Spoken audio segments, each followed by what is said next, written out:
tenemos al abogado penalista Carlos Cabeza, al cual le damos la más cordial bienvenida al programa. ¿Cómo está usted? ¿Cómo está, doctor Cabeza? Buenas noches, Ricardo. Buenas noches, Carmen. Bueno, usted sabe que la política, lamentablemente en el Perú, está siempre ligada al derecho penal. Lamentablemente. Lamentablemente, así que tenemos acá siempre penalistas que nos aborden, ¿no es cierto?, esta problemática. Y tenemos un asunto con el presidente del Congreso, Alejandro Soto.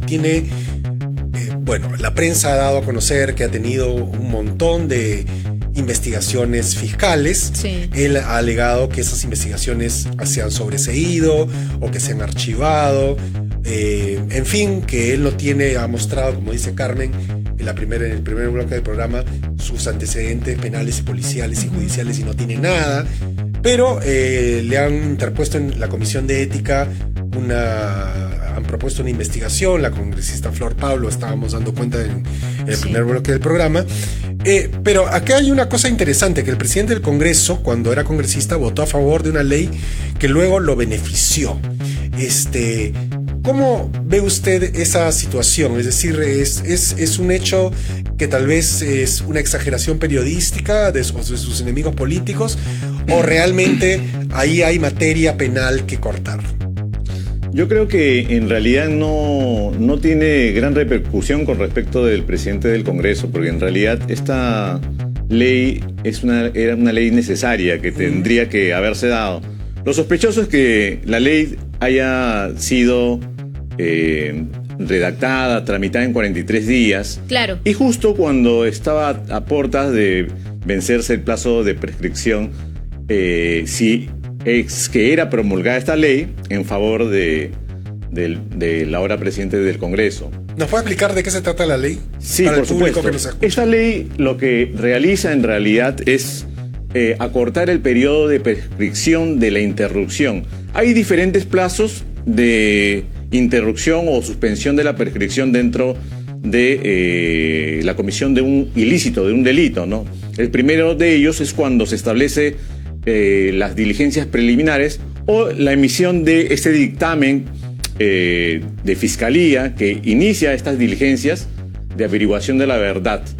En ese momento se interrumpe el plazo prescriptorio.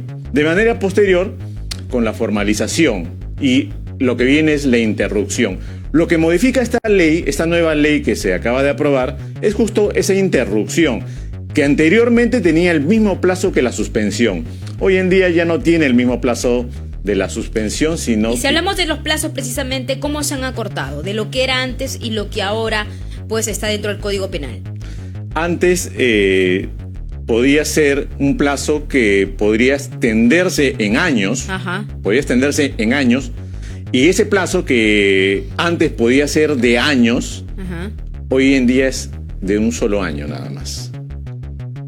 Claro, y eso ha beneficiado totalmente al señor, porque recordemos el delito por estafa, Ricardo. Así es. Nos remontamos al Cusco, y esto, con esta ley aprobada en el Congreso que apoyó Soto y también otros 87 legisladores, pues solo se puede suspender, bien como usted lo dice, abogado, la prescripción por un plazo máximo de un año. Pero ¿cómo así se podría beneficiar él? Lo que han dicho es que el delito, los hechos delictivos supuestamente del presidente del Congreso, pues tendría que prescribir en el año 2027, y con eso ya prescribió en octubre del 2022. Entonces ahí los plazos se han acortado, pero evidentemente hay un beneficio indirecto, pero hay un beneficio. Hay un beneficio, en efecto. Ahí es una ley que en realidad lo que está cubriendo es un vacío.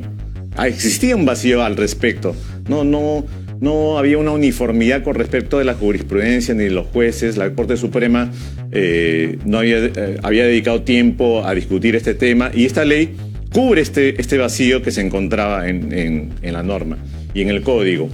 Sin embargo, lo sospechoso es que se realice justo cuando esta ley podía acortar o beneficiar a ciertos tipos de personas que eran parte, ¿no? Eran parte, porque el Congreso es parte a la hora de poder otorgar estas normas o de su aprobación.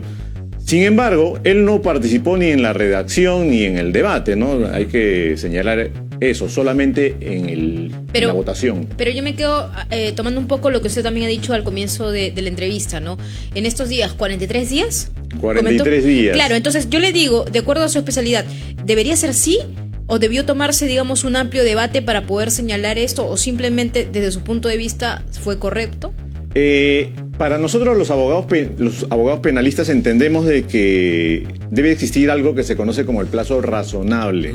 No es posible que el Ministerio Público esté alargando las investigaciones preparatorias todo el tiempo que quieran, porque ese tipo de persecución lo que genera también es daño a la presunción de inocencia de las personas.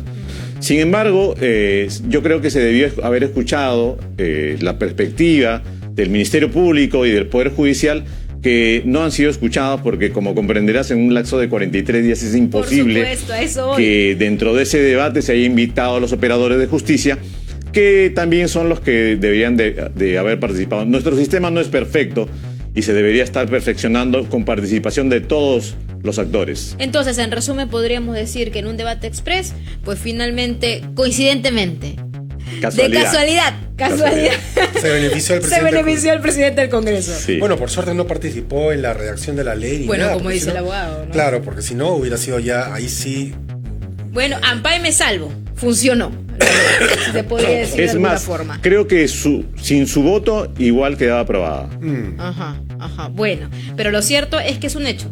Es un hecho y se ha materializado y bueno, definitivamente por decoro debió haberse abstenido de efectuar esa votación. Ese puede ser otro punto de vista, sí, ¿no? Claro, así es. Y mantener distancia. Pero bueno, el decoro en el Perú es un bien escaso, como se dice, como dicen los economistas. Es verdad. Bueno, otro tema también que ha llamado la atención es usted habla de los interminables investigaciones de la Fiscalía. El otro día leí una noticia en la cual la Fiscalía pedía otros 3 años para seguir investigando a los Humala Heredia por el caso Lavajato, la interoceánica. ¿Esto cómo puede ser posible? ¿Ya no habían entrado a juicio oral o estamos en otro caso? Porque la verdad, o sea, digamos, 3 años más de investigación porque los señores no pueden hacer bien su trabajo, independientemente de que uno cree en la inocencia o no de estos dos personajes, Humala y Heredia, como que ofende un tanto la justicia,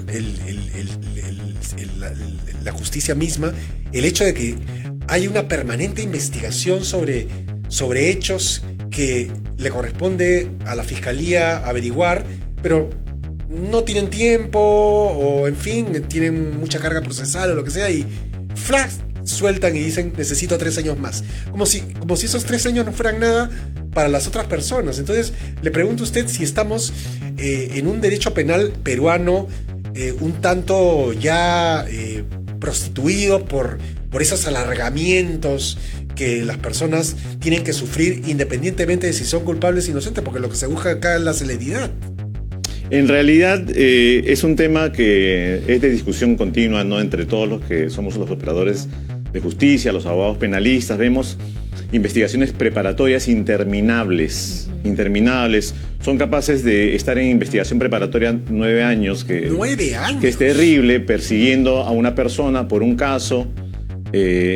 Entonces, esto se convierte en una sentencia por adelantado. Muchas personas en nuestro país se vulnera el derecho a la presunción de inocencia constantemente. Tenemos personas que primero son introducidas a un penal a través de una prisión preventiva sin mucho sustento, porque según la jurisprudencia internacional, la prisión preventiva es la última ratio, no se debería usar de manera discriminada como se usa en nuestro país. Las investigaciones preparatorias se alargan porque los fiscales siempre indican de que hay diligencias pendientes. Sin embargo, cuando han pasado 3 años de investigación preparatoria, en el último mes recién se empiezan a hacer las diligencias. Y tenemos ese mismo problema, que cuando se le está por vencer, piden una nueva prórroga de la investigación preparatoria. ¿Y cómo hacerle frente a esta situación? Es decir, se critica mucho a la Comisión Interamericana de Derechos Humanos, a la Corte Interamericana de Derechos Humanos, pero la verdad que para esto sí podría servir, porque digamos, es realmente, si uno se pone a ver, es injusto que uno lo tengan 9 años investigándolo sin encontrarle la prueba, ¿no es cierto? Y eso ya no es culpa de uno. Es culpa de los fiscales que no hacen su trabajo, que como usted dice, la última semana ponen a ver las pruebas que quedan pendientes. O sea, eso es un atentado contra la correcta administración de justicia que alguien debería corregir.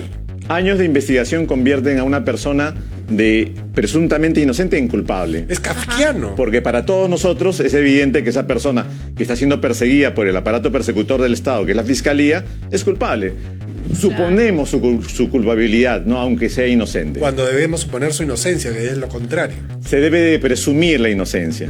Pero eso no se cumple en nuestro país. En nuestro país primero te condenan y luego te preguntan si eres inocente. Ahora, yo también quería comentar a propósito de lo que estábamos hablando al inicio de la entrevista sobre Joaquín Ramírez, el ex secretario general de Fuerza Popular, que se benefició también de esta ley de prescripción, ¿no? Y se logró archivar el caso por fraude, que fue condenado en primera instancia. O sea, también en esos casos, a pesar de la condena en primera instancia, ¿también se puede archivar? Es decir, ¿cómo entender todo esto? Acá hay un tema. Esta ley de prescripción, sí. Muchos entienden de que está favoreciendo a la gente corrupta, a estos políticos que están cometiendo delitos. Sin embargo, no va a favorecerlos tanto porque los plazos prescriptorios para delitos de funcionarios públicos, como son el cohecho, la colusión y otros, son bastante extensos. Pueden demorar muchísimos años, ¿no? En el caso de la colusión puede irse hasta 22 años y medio. Entonces hay bastante tiempo para que el Ministerio Público intervenga. Sin embargo, cuando se tratan de delitos cuya pena no es tan elevada, como en el caso de la estafa simple, como en el caso del fraude en la administración de las personas jurídicas, como en el caso de Joaquín Ramírez, sí. Tiene una pena que no sobrepasa los 4 años. En ese caso tenemos que la prescripción es bastante corta y por lo tanto, ¿sí lo ha favorecido? Sí. ¿Con mucho tiempo? Tampoco. Probablemente la Fiscalía no iba a alcanzar el tiempo suficiente para, desde la comisión de los hechos, alcanzar a perseguirlo. Ni tampoco hubiera sido suficiente sustento como para que Joaquín Ramírez entre en prisión.